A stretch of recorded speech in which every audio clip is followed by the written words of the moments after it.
was going to North Dakota State University to pursue architecture. However, once I got into the university, it was a land-grant university, had deep, strong roots in agriculture. And being someone who grew up on a farm and is tied close to the land, I've soon found that my miss is the tie from the building to the land, and therefore was turned on to this profession called landscape architecture. Additionally, I come from a small town, so we have strong roots in community involvement and integration, and that sense of pride that we all have to make our communities better. As I got through the profession and out through college, I really find that I appreciate the community planning, the design interface, and really working with the sociology, the science of our soils and lands, and how people integrate in between each of those.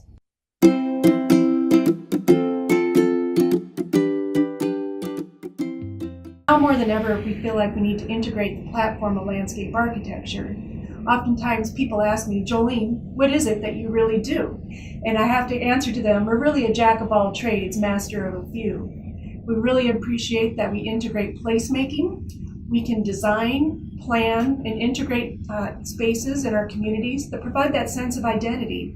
And we all know when our communities have a great sense of identity, you're more apt to be more economically viable, attract a diverse workforce, and a really family-centered orientation of our communities.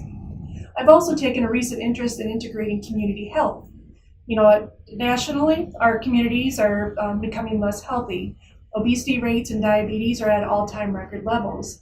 As landscape architects, we can not only design spaces that make people feel comfortable in being out and energetic and spending energy and becoming more healthy physically, but we know also the research shows us being in great spaces also helps us recharge mentally, which, with our mental health problems in the United States are something that's going to become quite useful.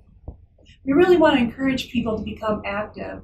So our planning interface, programs, and design really comes together with that.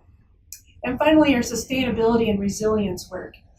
The things in Montana, the wildfires that we had this year, floods, snowfall like you see out my window here, these are all things that we try to embrace. And for me, I like to look at it that the change is inevitable. It's going to happen.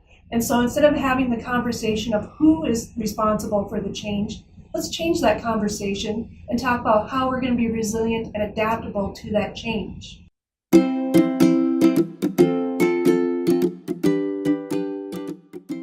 Well, we're the people who have the knowledge, skills, and abilities to bring people together to facilitate those conversations, come up with innovative design solutions, and really move the conversation forward the way we go. These are things that motivate me to get up and come to work in the morning. And as a landscape architect, I want people to know that I want you to consider using us as your leaders to help solve these everyday problems. Thank you.